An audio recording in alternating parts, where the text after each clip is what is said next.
Magluto tayo ng palitaw. Merienda, palitaw. Una, magtipay ng malagkit na malagkit at i-boil ito sa malaking kasirola. Parang ganito. Pag na-boil na, ilagay sa lagayan. Tapos, gumawa ng anis at kumuha ng niyog na ginayat. Parang ganito, gumagawa na ako.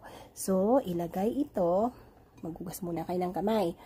Ilagay ng ganito, tapos, ilagay ang anis also. Or what do you call that?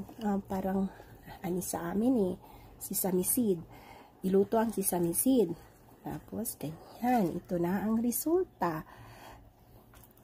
Ayan, yummy. Try nyo to, napakasarap.